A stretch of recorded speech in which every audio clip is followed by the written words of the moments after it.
Hey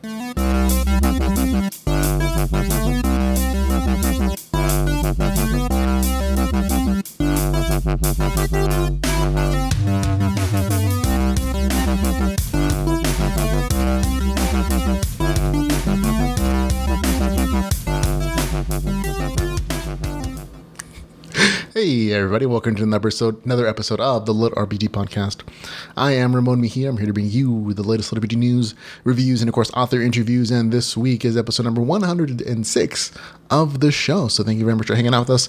And this week I have 7 new LitRPG reviews just for you folks at home, of course. I want to give a quick shout out to a couple new supporters of the podcast who are helping to make this podcast possible every single week for you folks at home without ads, without any kind of self-funding it, basically. A big shout out to Gabriel Rathwig and Sean Callahan, who are 2 new supporters of the show. They both made donations to the podcast to help, again, keep it free and well-funded. And Gabriel made a one-time donation via PayPal, and Sean became a regular supporter on Patreon. And I just want to thank you both from the bottom of my heart. Thank you for your support. Again, without folks like you, this show would not be possible. So thank you very much. If you two at home want to be a supporter of the show, if you like what we do and want to help keep this thing going, you can find all the ways to help support the podcast at litrpgpodcast.com/support. So thank you very much. Okay, on to, these are the 7 new reviews that I'll be going over this week with you folks, and including Rescue, the Stork Tower, book number 4. After that, it'll be the Arcane Transmogrification. And the rest of the title is book 2 of the Pentacle series. Then it's going to be Viridian Gate Online. This is the 5th book in the series. It's titled The Lich Priest. After that, it will be Shard Warrior, a LitRPG novel, Crystal Shards Online, book number 2. After that, it'll be Alpha Testing, Angromoria, LitRPG Adventure. Then after that will be Betrayal, a LitRPG Adventure, Monsters, Maces, and Magic, book number 2. And then A Gamer's Wish, a GameLit series, Hidden Wishes, book number 1. So there you go. But of course, we begin our show though with LitRPG news.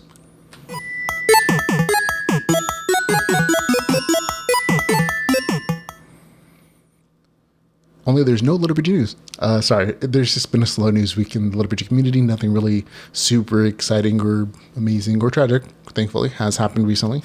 So there's really no news section at this point. But we do have a few titles out that are out now that I haven't had a chance to review or read. And that does include Killing Time. This is the Realms book number 1.5, a humorously epic LitRPG adventure. This is kind of a middle story between the first book and the second book that tells kind of a side, another character's point of view in this LitRPG world that's not the main character in this series. So there you go. Then there's going to be also Desire, a LitRPG adventure. Volume number 1 is also out right now, as is Reconfigure, Dungeon Configuration, which is 2 different titles. The one that's on the cover and the one that's actually on the Amazon listing. So there you go. And also out right now is Into the Black, written by Stuart Gross. This is book number 9 in the series, Battle for Earth. That is out as well, as is Xavier P. Hunter's new LitRPG story called Homebrew. I actually had to go out and look specifically for a few of these titles because they weren't showing up on my Amazon listing when I do like a general search for LitRPG. So thankfully found a few new ones that I didn't happen to notice. So there you go. And that's going to be Homebrew, a LitRPG novel, Metagamer Chronicles book number 1 that is out now. It actually came out, I think, a couple weeks ago. So there you go. Okay, now there is only one new LitRPG audiobook as far as I'm aware.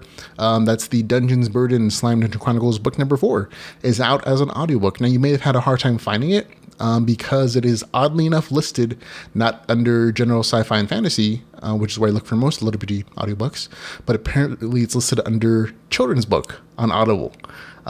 What about this cover with the kind of creepy girl with the skull on her arms with the glowing red eyes says children's book to Audible? I don't know, but that's where it's listed currently, but hopefully they'll be making corrections soon to that particular listing because it was a little hard to find.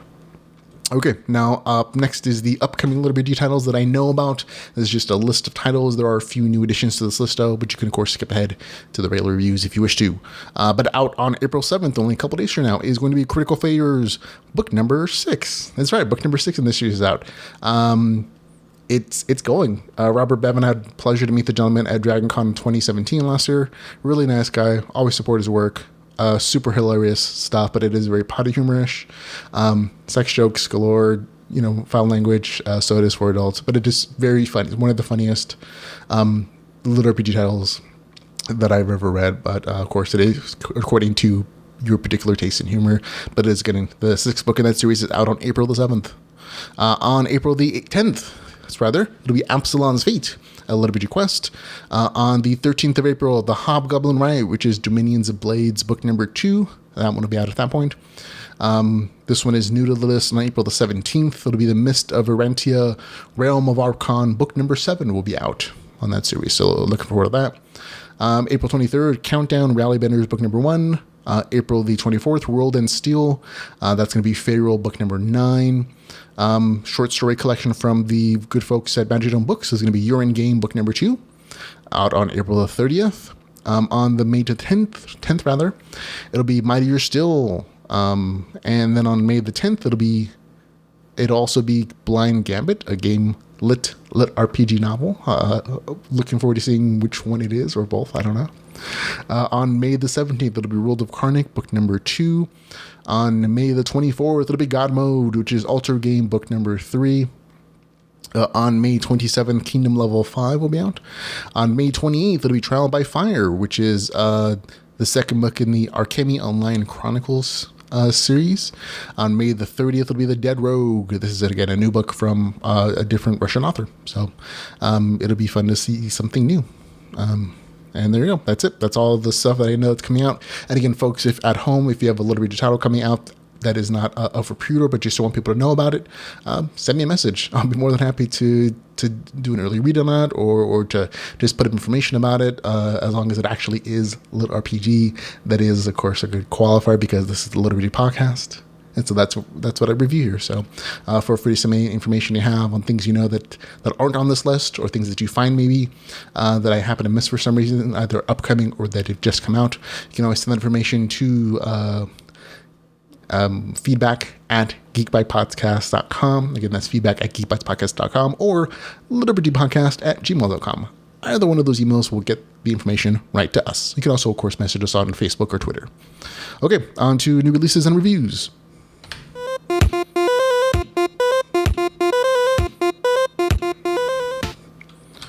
And in new releases and reviews, we're going to begin our first review with Rescue, the Stork Tower, book number 4, written by Tony Corden.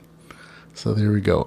This one is about 400 pages. Currently on Amazon, there is no official page count, but that's what I'm estimating as. It is $4.49. It is available on Kindle Unlimited. So always a good time on Kindle Unlimited there. And I'll read you the author's description. You know what? I won't, because I realized, I just remembered that the author's description is actually a summary of the premise, which is: a simple error leaves Leah with unique neural enhancement chips and rapidly evolving AI implant in her brain. In nascent, she evaded kidnapping by virtual slavers and helped shut down some operations in the virtual crime syndicate that uses mind control players as slaves. And then it gives you a little summary for each of the other books in the series. So you have one for Nascent, one for Odyssey, Change, and Rescue. And this would go to the fourth book in the series. So you can go read that. But essentially the premise is that this girl, Leah, in her world in the future, everyone is afforded a basic chip enhancement. And for some reason, there's a mix-up, and she gets an enhanced model. And her AI that's developed there is better than everyone else's. And it actually has some very unique and interesting abilities, which is part of the storyline, which I won't spoil. But regardless, she lives in a kind of the slums or the hood in her area. I think she lives in Australia.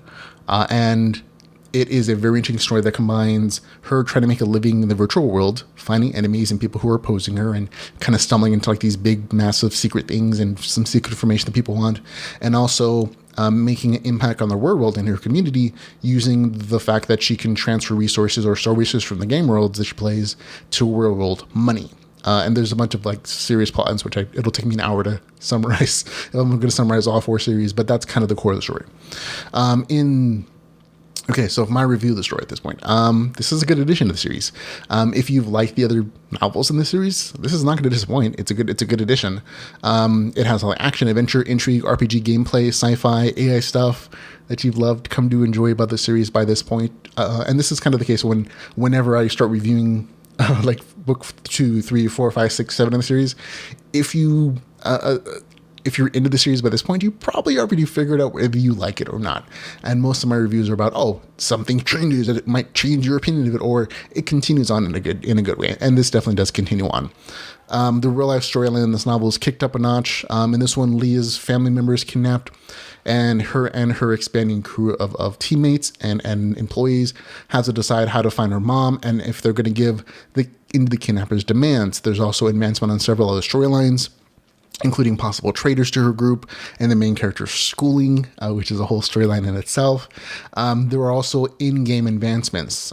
In this particular world, it's a hub universe, which means there's a central starting location for each character, their own world or their home they can create. And from there, they can go into different game worlds. In the previous entries in the series, we had 2 different worlds. We had a fantasy world and we had a sci-fi world. They have particular names. I don't ever remember them. I just call them fantasy world and sci-fi world. And that was it. In this particular novel, those expand. There are now a total of 4 game worlds that the main character is going to be having storylines and having adventures, things to do, including a new one, which is a ruined discovery game. And then there's also a steampunk world. And the steampunk world definitely has the most time in the novel next to the fantasy world. One of the things I always like about the series is just kind of its commitment to the main character's attributes. She's always opposing bullies. That was very clear from the very first novel, and it's only increased in the series as she was confronted by bigger and bigger entities who want to try to push her around. And I always find it so hilarious in this novel when the main character uses her enhanced abilities, I guess, her advanced mind capabilities and her AI to, and her understanding of contracts and logic processes to kind of push back against big entities that are kind of scary, like crime lords, academic institutes, the media, and even big corporations, including the game company. And it's kind of an extension of bad faith actions in earlier books, kind of having consequences here. And it's a really good follow through by the author because that takes some planning, to be honest. If you were going to start showing consequences in book 3 or 4, but they started in book 1, that takes a little bit of planning. So good on the author for doing that. The only thing I really didn't like about this particular story was the steampunk stuff. It's just not my thing. I know there are plenty of people who are on both sides of that. They love steampunk. They don't. I like steampunk's inventiveness and the gadgetry kind of stuff. I'm just not a big fan of the Victorian era stuff. I'm it's okay. Additionally, the novels are continuing to be getting more and more busy. And what I mean by that is that there are no cooldown periods. There are no lulls in the story. Almost every minute, in every chapter, the main character is doing something to advance one of the dozen or more storylines in the novel. I mean, there are things with her boyfriend, with her friends, with the virtual worlds, with her academic life, with her family in the real world, with the community in the real world, with various entities who are all in opposition to her. There are multiple storylines in each one of those game worlds. So there's a lot of things in these novels that are being advanced on a continuous basis, and that anxious pacing may actually turn off some people just because it is so busy. But again, by book 4, you've kind of already figured out whether that works for you or not. Overall, the story, I stayed up way too late in the night to finish this one in a single reading, but I always have a good time with the series. Again, the first book in this series is a little harder to get into. It does pick up in book 2 if you're considering to try to start it out. Book 1, again, is probably the hardest of them to get into. And you can read our review at LitRPGpodcast.com. In a review section for this particular series, if you want to see why and all those explanations for all the other stories, to see if it's something you want to check out. But again, overall, I've had a really good time with it so far. This one gets a score of 7 out of 10. That's Rescue the Stork Tower, book number 4, with a score of 7 out of 10. There we go. On to our next review, Arcane Transmogrification, the book 2 in the Pentacle series. There we go. This one is 402 pages, $4.99. It is not available on Kindle Unlimited, so it's an outright purchase, but per page count, the price is pretty well set. Okay, this is the author's description. Danny died less than a heroic death on Earth, was reincarnated in a new world, and gained access to a mental sanctuary that ranks his skills, learned he can do magic, discovered that he can't fly, tricked old rich ladies into buying handbags, crafted himself a crude anti-magic girdle, went to magic school, grew a couple of apple trees, and was drafted into a secret paramilitary organization, tamed a pet that most people would rather never meet, regrew an elf's ears, gained a split concentration ability in his former Earth self, avoided being kidnapped and was almost eaten by basilisks, watched an airborne wizard play whack-a-troll, saved his friends from massive ritualistic magic spells, and did a great impression of a human tree ornament. Then, Danny passed out from his blood loss. Now it's all up to Cranny, the embodiment of Danny's split concentration, to get Danny fixed up before the slowly approaching zombie goblin has a nice, wonderful picnic. There you go. That's actually where the novel's starting out, right after that point. This is a good second book in this series. It's slice of life, reincarnated in the game world. It's moved past all the magical academy stuff from book number 1, and it instead focuses on Danny's training with his new elemental aspects and his effort to help the elves with their magical problems. And if you can help them, they'll help the humans fight off this invading goblin army. If you like book 1 in the series, you'll like book 2. Again, this is one of those things. There's a lot of DBC style training and transformation. So if you've ever seen like Dragon Ball Z, where it's like train, do different things, and then power up and go beat the bad guys. That's kind of what a lot of this is. But that's oversimplification. There's a ton of like cool little plots and storylines. It still maintains the RPG aspects of progression with that inner sanctum where the main character can see how he's doing and ranking up and learn kind of these new abilities and skills from it. The harem stuff in this novel is still here too. So if you're into that, it's not like super sexual though. So it's one of them was like, oh, he kind of has a bunch of girlfriends that he doesn't do anything with. So it is that kind of harem. It's relatively tame. But again, a lot of the story isn't action focused until the last act of the novel, which like the last 20-25% of the story. A lot of there's still some action scenes, but they're a lot fewer. Like the first 10% is like, I'd say maybe 10-15% is action. The rest of it is training, different storylines with the elves, magical studies, and a bunch of other things, which are interesting, just not action. So just be aware of that. Overall, I had a good time with the story. I'll admit, though, book 2 is not the place to start off in this series. It gives very few explanations. There's a bunch of stuff as far as explaining how the RPG progression system goes that is not reviewed or covered at all. So you really do have to have read book 1 in the series before you read book 2. So other than that, again, good time. Had a good time with it. Gets a score of 7 out of 10. That's Arcane Transmogrification, book 2 in the Pentacle series with a score of 7 out of 10. There you go. Okay, next review, Viridian Gate Online, The Lich Priest, a LitRPG adventure, the Viridian Gate Archives, book number 5. I feel like J.A. Hunter changed the title a little bit to Viridian Gate Archives because it encompasses a lot of other, like not just the main VGO series anymore. So there you go, just weird commentary for me.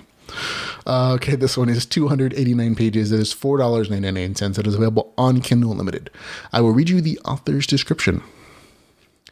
The Vorgoth Horde has come, and they bring real death with them. Not even players are safe from the power of the malware blades. Worse, the realm of order, dominion of the overmind Sophia, is in danger, slowly being corrupted by an ancient evil, the Lich Priest. And if he is successful, it could mean the end of Sophia and the downfall of the Crimson Alliance. Grimjack never thought he'd find himself siding with the Empire, but now that his terrible new threat has arrived, making friends of old enemies may be the only way to survive. Bum, bum, boom. It's actually, it's a very interesting story. Full disclosure though, I received an advance copy for review from the author. I went out and purchased the thing when it came out because I enjoyed it. I had a good time. And I always want to support the authors that stuff I enjoy. Okay, so if you've been following this series, you probably know whether you're going to like it or not. And this one is a good addition to it. Grimjack and Osmark, who in the first everything before this basically, were enemies, and Osmark was the big bad guy, and now they're ostensibly allies, but they still don't trust each other. And so the two, along with a small team of allies, are transported to the plane of order in order to help the goddess of order, Sophia. So that's kind of the storyline. And even though this part of this story is basically still part of the official VGO series, it's not technically a side story. It kind of feels like it is.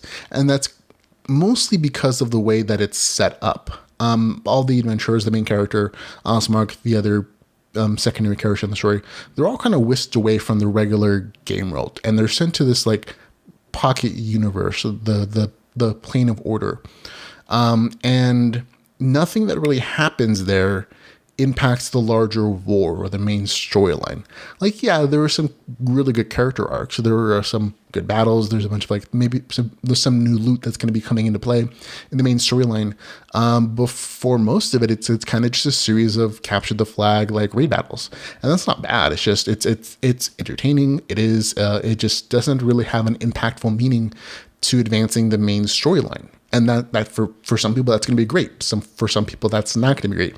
Some people really have an issue with getting a book and feeling, oh, this didn't accomplish anything as far as advancing the main plot line. And other people are like, oh, like me, I had a good time with it. I think it's a great side story. But at the same time, if I'm honest, I'm like, oh, you could probably skip this. If it went from book 4 and then to 6, I don't think you'd miss a ton of stuff that was super important to the storyline. But at the same time, it's a fun story. It's entertaining. There's good action. There's good adventure.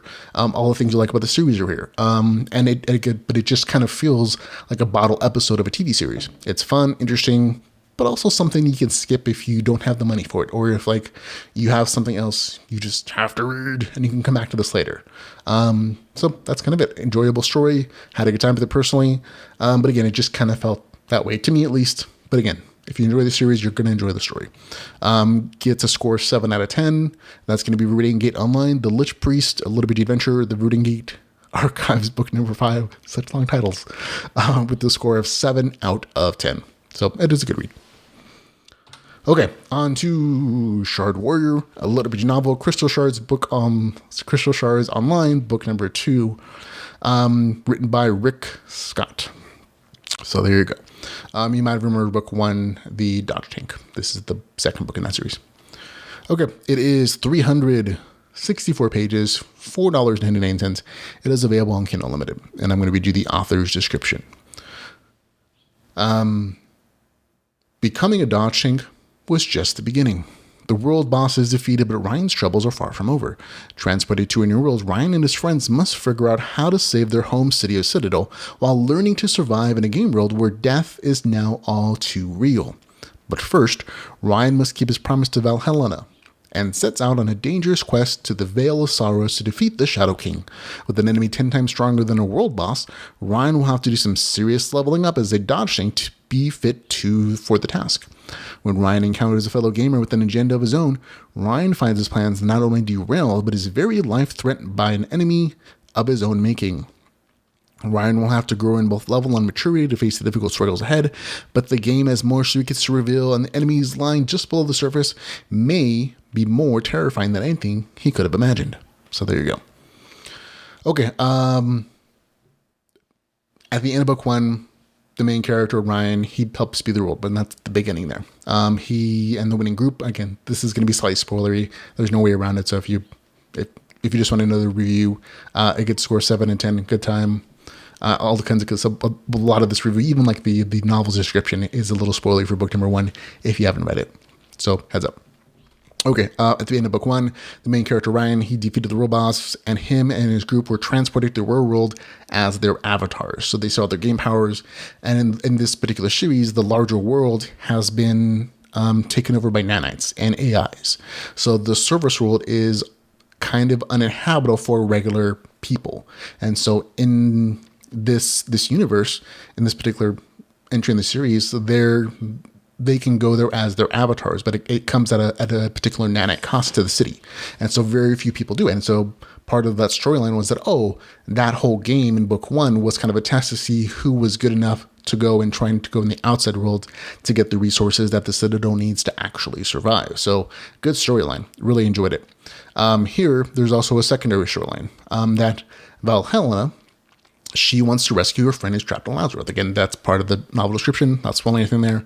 Those are the two kind of partially conflicting goals, because there are multiple characters in this particular group who have different things they want to do, and they all feel that they know how best to do them. Of course, there's also family struggles and friend struggles and a bunch of other like interpersonal relationships. So all good stuff there. However, most of the story is just good action. It's a good action story with minor elements of town building. After the group rescues escapes the powerful monsters at the beginning, they go and save a town who's just full of NPCs, but in saving the town, the main character can claim ownership on it, and it becomes like this miniature like town building thing where you can take resources or gather new resources and get nanites to help them build things. I thought it was going to be a bigger part of the story. Turns out it's not. It could just be something that the author was kind of exploring, or it could be something that he plans to develop in the future. But it does also set up the antagonist in the story, who kind of has a similar build, only he's been doing it longer. So it's a nice little kind of pairing between the two characters, of the main character and this new antagonist that's a little late in the story. So good stuff, but it's also a nice break from like action. So good things there. The best part of the story that I liked was definitely the twisty section where the group meets another player who again has made a place for himself in the above ground world. I won't explain how, because it's interesting all on its own. Now, the only thing I don't really like about the story is definitely going to be the ending. It feels like it comes out of left field a little bit, but even though it hits like an emotional note, it just feels like that doesn't quite make sense, but I get why the author does it, because he wants to hook them in for the next book, but still, it kind of annoyed me. Overall, though, good time reading it. I don't like the story quite as much as book one, just because it's harder for the main character or his group to fail when failure means death, and so it's more challenging to see them learn from the mistakes when failure means death, and so that progression of both character development and RPG development it seems a little less risky in this particular case. But that's a minor complaint, to be honest. Still enjoyed the heck out of the novel. So there you go. I had a score of 7 out of 10. Had a good time reading it. That's going to be Shard Warrior, a LitRPG novel, Crystal Shards Online, book number 2, with the score 7 out of 10. There you go. On to our next review, which would be Alpha Test. Okay, this one is written by David Pendleton. It is 362 pages, $3.99. It is available on Kindle Limited. I believe the Amazon title on this is Alpha Testing Angromoria LitRPG Adventure. So just be aware that there might be a slight mix there. Again, 362 pages, $3.99, available on Kindle Unlimited. Here is the author's description. The advertisement offered the ultimate virtual reality experience. Using a new technology known as immersive virtual reality, or IVR, you could truly experience the game as if you were in it. For someone who has been confined to a wheelchair all his life, the promise was impossible to ignore, but only a few would be invited to take part in the alpha test of the new game. Devin decided he would be one of those few. To ensure that he would be chosen, he took the most unlikely combination of skills, specializing primarily as a craftsman and secondarily as a healer. The best race for all of these skills is a gnome, but that further weakened his ability to fight and survive. Still, it's only the alpha test, and once he's in, he can change it when he moves to the closed beta. What could possibly go wrong? Soon he finds out just how weak his choices seem to the developers, who figure he will die a lot and always be a nobody. Name chosen Nobody, Gnobody, sets out to take on Angromoria, and it is everything he could hope for until he becomes the only thing he may ever know. So there you go. This is basically trapped in a game, slice of life story with an emphasis on crafting the first half of the novel. In the second half of the novel, it shifts to a less interesting, to me at least, story about the main character, Nobody, Nobody, running from players looking to collect a first kill bounty on him. And that's kind of a summary of the story without getting to spoil the details. The story on the whole is very talky. The author sent me a message earlier in the month saying, "Hey, here's my novel. It's coming out. I would love for you to check it out." And he said, "But it's kind of this talky story. And at the time I thought, oh, he's exaggerating. Turns out he's not. There's a lot of dialogue in the story, and there's a lot of there's dialogue between characters or internal dialogue, or just like summaries and stuff. It's a lot. Like I estimated at least being 40% of the novel of some kind of dialogue or some kind of summary. There's a lot of talking, and a lot of it is happens at the beginning. There's a really great opening in the story. I think it's very nice. It hooks me in. It creates character empathy for the main character. Makes me want him to succeed. At the same time, I'm looking forward to like what he can do. And it gets me hooked by the 3% mark on the story. But then the main character doesn't get into the game until like the 12% mark. And even then, he doesn't go full immersion until the 21% mark. So all that space in between is basically a lot of talking. It's a lot of dialogue. And while it's interesting speculative dialogue, there's a lot of cool thoughts, a lot of cool conversations, very humorous stuff if the humor lands for you, if you like puns and stuff. And a lot of like cool game descriptions of like what things are possible in the game. It's still a lot of talking, a lot of dialogue, and that may be a turn off for some readers hoping for more action. Once in the game, the main character has a couple of neat fights, but again, the first half of the story is really focused on crafting, world building, introduction to these storylines and what's possible with this particular combination of like a gnome, a crafter, and a healer. And there's even a little romance that, thrown in, which I thought was really cute. Even if it's a little forced introduction wise, it turns out very nice and very adorable. It's really great if you like that stuff. Not so much if you like action. If you just need action in your story, and that's the thing you kind of go for, the first half of this novel is just not going to work for you. But for me, I like crafting. I like world building. This was really satisfying to me. I would have liked more action. I would have loved it to be like spaced out a little more and the pacing to be a little bit different. But those were all just like things, that I might like. But this is still a really good first half. I would give the first half on its own easily a score of 7 out of 10. Then you get to the second half, and the second half of the story definitely shifts focus. I feel like somewhere in like the beta reading, either the author decided or was told, hey, there's not enough fighting here. And there was like just a major shift towards combat. And like I said, the second half of the story is basically, players are coming after the main character for first kill balance, which means as soon as they kill him, somebody gets paid in the world. It's a whole like miniature contest thing. It's basically a reason for to force combat in the story, because other than that, the main character would just continue crafting, living his life, maybe exploring some more, doing some quests or some minor combat with some mobs and stuff. But the author decided to, he wants to force some more player versus player stuff, and this is a way to do that. It just doesn't feel natural, and it feels a little forced, but it's not like a huge force. It makes sense contextually, like, oh, players do this. It just comes a little bit out of left field as far as the story goes, but it's not like horrible. Still, the last half of the story is supposed to be combat focused, only combat's not the highlight of this novel. Like, the fights are okay. The fights are fine. There's a variety of enemies, except that the main character very much is not a combat build, and so he has to figure out different ways of supplementing his abilities. So he's definitely a crafter. He becomes like this gadgeteer and this inventor. And so he can develop some cool things, but he can't tank by himself. He's not a solo fighter. And so in one or other, he has to supplement that. And that's kind of what he does. And that focus becomes less about him in combat decisions than other people. And it's something that'll develop. And it makes logical sense. But again, the combat just isn't a highlight of the story. The fights they're functional. They're like descriptions like, oh, he decided to use this ability and they decided to use this one. But they're not visceral. They're not the kind of fights that you like read and you just can imagine in your head and you like see like, oh, he sliced his leg and blood spurted and he cringed at, at the cut. That's not the kind of fight descriptions these are. These are very functional kind of fights. And again, not bad, just, not the highlight of the story. The highlight of the stories is definitely crafting.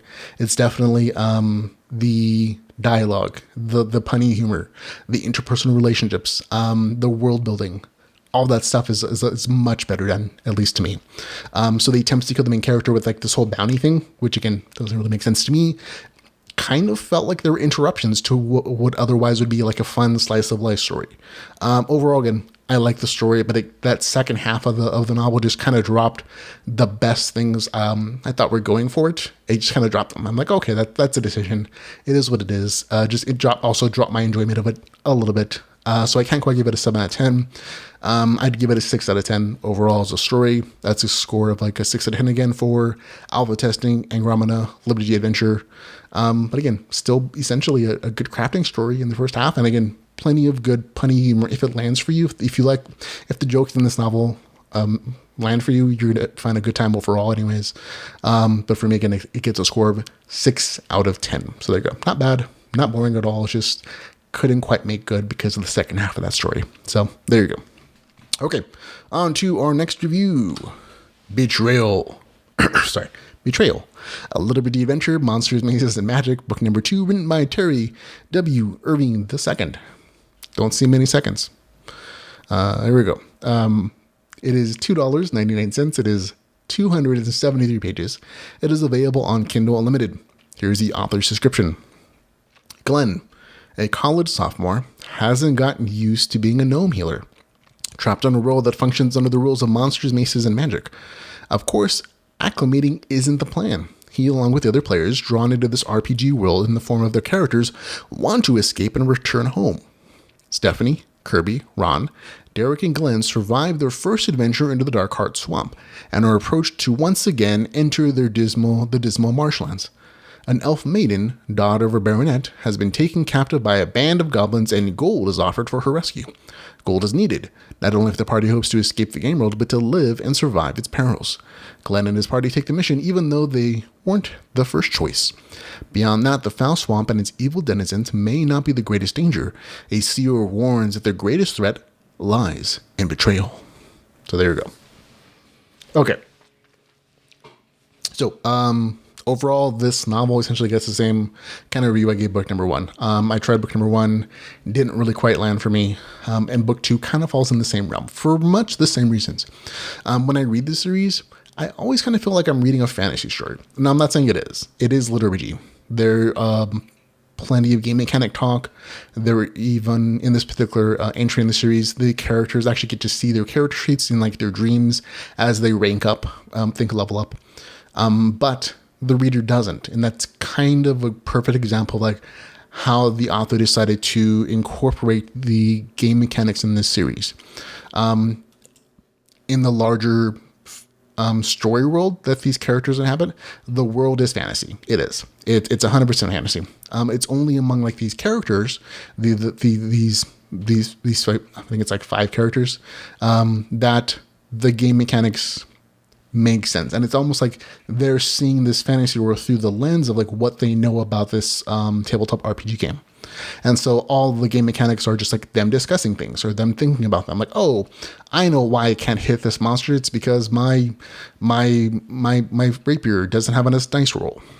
But as far as like the actual descriptions of the events, their interactions with other characters, it's all very fantasy. And that to me just kind of took away what I really like about LitRPG, and the fact that those game mechanics aren't hidden away either from the reader or from the main characters. And I don't want to say that that's the case here, but it kind of feels that way because everything else about the story, everything about like the way the all the other characters, all the other citizens of the world react, it's all very fantasy described. The fights, for the most part, fantasy described. There were just like these passages or these like fairly regular ones. That's why I say it's a LitRPG, where the characters are either thinking to themselves or talking to each other about, this is what the game mechanic is, and this is why this is the case, and this is why this, our elf maiden or elf, teammate here is stared at because she got a high roll. But it's all amongst themselves, even when they talk to other entities in the world, whether they're, I want to say NPCs, but the game forces these characters to speak in fantasy terms and not use like these. They can't even actually say, even though the characters know each other's names, their real names. Whenever they say something, they actually use their fantasy character names, and it's literally forced by the game world or by the world, I guess. So nobody ever goes like, oh, I want to purchase a +1 Vorpal blade, or I want to buy an AOE spell. None of that occurs, unfortunately, and for me, it just makes it less interesting to me. The actual story again it's decent. Very action adventure. If you liked book 1, you like book 2. They're good fights. The story it's heavily guided like a DM session would be, where like the DM tries to guide the players on a certain pathway so that his story can unfold. And that's kind of what this feels like a lot of times. And it's not bad. It's just like, oh, okay, that's kind of what this feels like. And a lot of the story just kind of feels like it's trying really hard to be LitRPG when it would probably flow more naturally just as a regular fantasy story. And that's just my impression. That's just kind of the vibe I get from it. But it just always stops me from like really liking the story a lot, because it always feels like, oh, I'm reading a fantasy story, and occasionally people talk about RPG mechanics, but they're not really part of the world as much as I would love to see them be. And that's just what it is. Overall, again, not a bad story. If you like book 1, you like book 2, or if you just like lighter game mechanics, if you like lighter RPG mechanics, you'll probably like this more than I did. And that's cool. Not everything is written for everybody. So that's what it is. This one just didn't land with me either. Again, not a bad story, not boring. 5 is boring. 4 is actually, I don't like it. 6 is just like, oh, didn't work for me. Might work for you though. I just couldn't quite give it a 7, which is good. So there you go. Gets a score 6 out of 10. Betrayal, a little bitty adventure of monsters, maces, and magic, book number 2, with the score of 6 out of 10. So there you go. Okay, on to our last review. It's going to be A Gamer's Wish. It's titled A GameLit Series Hidden Wishes, book number 1, by Tao Wong. So you might have read some of the other stuff. A Healer's Gift. Something of the North, I can't remember, sorry. System Apocalypse, I think it is. But good, good writer. I've always enjoyed his stuff, so I figured I'd give this one a try. Even though it does seem GameLit, a lot of times authors will just not use LitRPG for some reason, or because they have issues with copyright, so they just don't think of it as crunchy as maybe other readers might want it to be. But this one is definitely still LitRPG, even though it says GameLit. It's about 250 pages. That's an estimate. Amazon doesn't currently have, again, a page count for this one. It is $3.99. It is available on Kindle Unlimited. Here you go.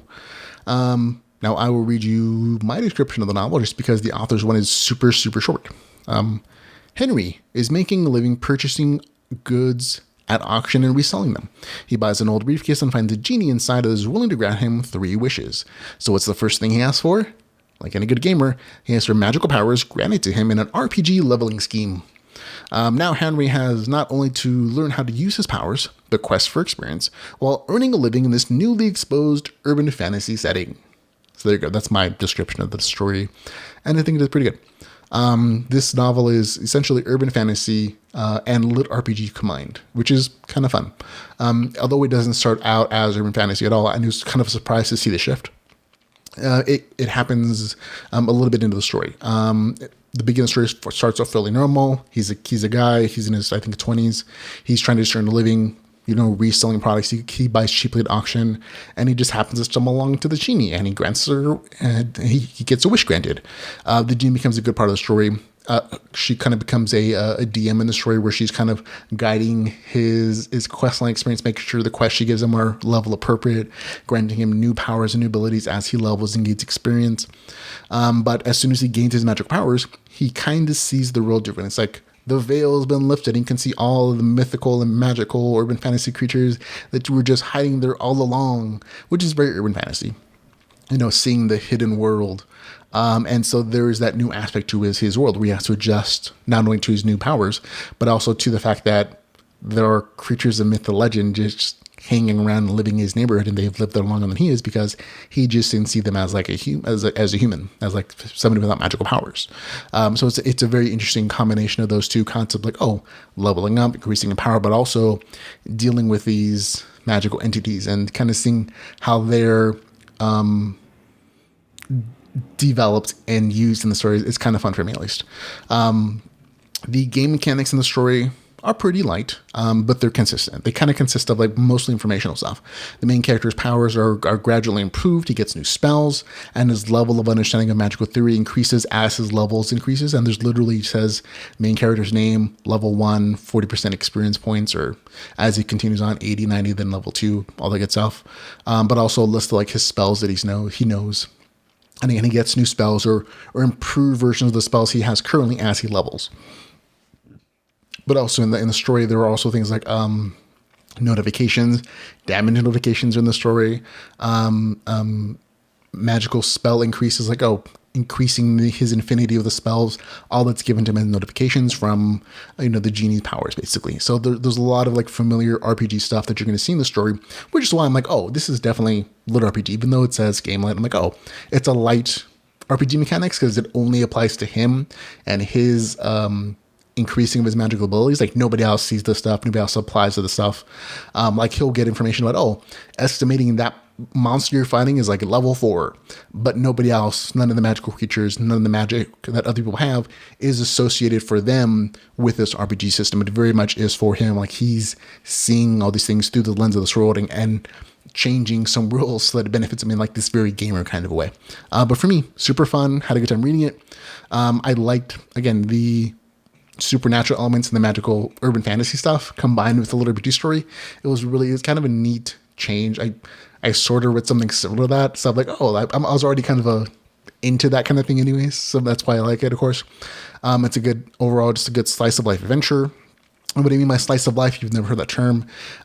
There's not really a plot here. There isn't. So don't expect one when you go into the story. It's very much you follow this character going on his journey, going on adventures, going on quests, helping people, maybe, not doing well at first or failing. His failures and his successes, all that stuff is there. But it's really just following him as he goes through his life, even though it's slightly fantastical and there are RPG mechanics. That's what slice of life is. So don't expect like a big coherent plot. I don't think anything that the author's written, even though I'm fans of all the series he's written, they're all slice of life. So, that's just kind of the writing he does. I think he writes a lot of this as serial stories online. So it's just things he puts out on a regular basis, then collects and puts out on Amazon. And that's fun. I mean, for me, I like that kind of stuff. It's perfectly acceptable. I'm okay with these kind of stories, but not everybody is. So be aware of what you're reading when you get there. There are good fights in the story. The main character never feels overpowered and struggles with like each quest and challenge given to him. So he's not an OP character. All good things that I enjoy. And for me, I liked it. Gets a score of 7 out of 10. That's a gamer's wish. A game lit RPG series, Hidden Wishes, book number 1 with the score 7 out of 10. So there you go. I enjoyed it. And that's it. We're done. Thank you everybody for listening, for watching the show. And remember, you can always follow the podcast at Facebook, Twitter, YouTube, Patreon. Well, I'll link to all those in the show notes if you want to go check us out there. And of course, if you want to support the podcast in any way, shape, or form, you can find out all the ways to do so at litrpgpodcast.com/support. But again, thank you very much for listening. Hang out with me today, ladies and gentlemen. And until we can do so again, remember to go read some LitRPG. Goodbye, everybody.